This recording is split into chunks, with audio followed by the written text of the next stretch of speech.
సరదాగా సగ్గుబియ్యం ఉప్మా. 1 కప్పు నిండా సగ్గుబియ్యం తీసుకున్నాను. చూడండి, ఇప్పుడు శుభ్రంగా ఈ సగ్గుబియ్యం కడిగేసుకోవాలి. దీంట్లో కొంచెం స్టార్చ్ ఉంటుంది కదా, అదంతా పోవాలి. తర్వాత ఒక 5 గంటల సేపు నానబెట్టుకోవాలి అన్నమాట. అప్పుడు తర్వాత నేను సగ్గుబియ్యం ఉప్మా చేసి చూపిస్తాను. చూడండి, ఇలా శుభ్రంగా కడిగేసుకోవాలి.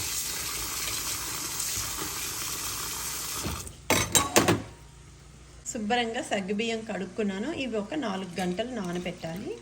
తర్వాత మీకు ఉప్మా చేసి చూపిస్తాను. చూడండి, సరదాగా సగ్గుబియ్యం ఉప్మా. సరదాగా సగ్గుబియ్యం ఉప్మా. దానికి 1 కప్పు పల్లీలు వేపి పౌడర్ చేసి పక్కకి పెట్టుకోవాలి. చూడండి, 4 అవర్స్ అయ్యింది. సగ్గుబియ్యం ఎంత బాగా నానిపోయాయో చూడండి, మంచిగా నానిపోయాయి. ఇప్పుడు ఉప్మా చేస్తాను. చూడండి, సరదాగా సగ్గుబియ్యం ఉప్మా చేయడానికి ఒక ప్యాన్ తీసుకున్నాను. ఆ ప్యాన్లో 1 గరిటెడు నువ్వుల నూనె వేస్తున్నాను. చూడండి, సగ్గుబియ్యం ఉప్మాకి. సరదాగా సగ్గుబియ్యం ఉప్మాకి నేను వెల్లుల్లిపాయ వేస్తున్నాను వెరైటీగా. ఇప్పుడు నూనె కాగింది, వెల్లుల్లిపాయ ముక్కలు వేస్తున్నాను. చూడండి, ఒకసారి కలుపుదాం. ఇట్లా వెల్లుల్లిపాయ వేగుతున్నప్పుడే కొంచెం సాల్ట్ కూడా వేసేయాలి.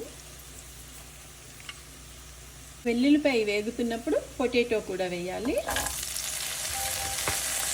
ఒకసారి కలుపుదాం.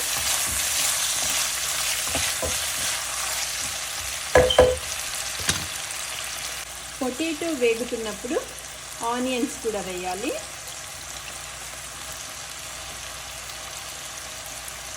సరదాగా సగ్గుబియ్యం ఉప్మాలో ఎక్కువ పచ్చిమిరపకాయలు వేస్తే చాలా రుచిగా ఉంటాయి.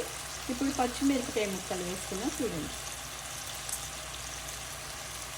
ఇది ఒకసారి కలుపుదాం.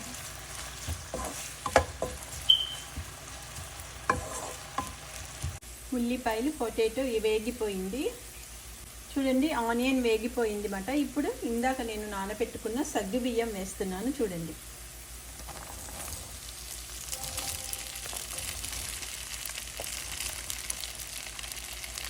ఈ సగ్గుబియ్యం మీద నేను ఇప్పుడు టమాటో ముక్కలు కూడా వేస్తున్నాను. చూడండి, సరదాగా సగ్గుబియ్యం ఉప్మాలో వెరైటీగా నేను టమాటో ముక్కలు కూడా వేస్తున్నాను. ఇలా కూడా మీరు ట్రై చేయండి, చాలా బాగుంటుంది. ఇప్పుడు ఒకసారి కలుపుదాం. సరదాగా సగ్గుబియ్యం ఉప్మా అండ్ వెరైటీగా చేస్తున్నాను. ఎవ్వరు కూడా టమాటో ముక్కలు వేసి చేయలేదు. నేను ఇప్పుడు ఇందులో టమాటో ముక్కలు కూడా వేసాను, చాలా బాగుంటుంది. ఒకసారి కలుపుదాము. సరదాగా సగ్గుబియ్యం ఉప్మా.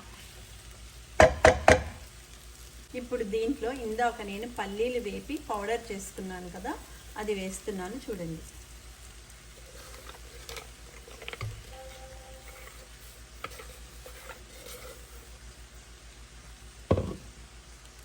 ఒకసారి అట్లా ఇట్లా కలుపుదాం.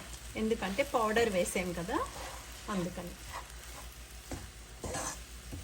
చూడండి, సరదాగా సగ్గుబియ్యం ఉప్మా వెరైటీగా టమాటో ముక్కలు కూడా వేసాను. ఇలా అందరూ ఒకసారి ట్రై చేయండి.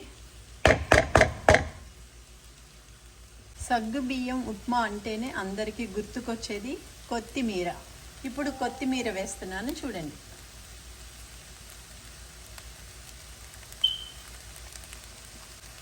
ఒకసారి అట్లా ఇట్లా మిక్స్ చేద్దాం. సగ్గుబియ్యం ఉప్మా ఈజీగా అయిపోతుంది. సరదాగా సగ్గుబియ్యం ఉప్మా రెడీ. చూడండి, ఎంత కలర్ఫుల్గా ఉందో. మీరు కూడా ఇలా ట్రై చేయండి. టమాటో ముక్కలు వేసి ఎక్కువ కొత్తిమీర వేస్తే చాలా బాగుంటుంది. రెడీ, సగ్గుబియ్యం ఉప్మా రెడీ. రుచికరమైన సగ్గుబియ్యం ఉప్మా రెడీ. రుచికరమైన సగ్గుబియ్యం ఉప్మా రెడీ అయిపోయింది. ఇప్పుడు వేడివేడిగా తినేయడమే.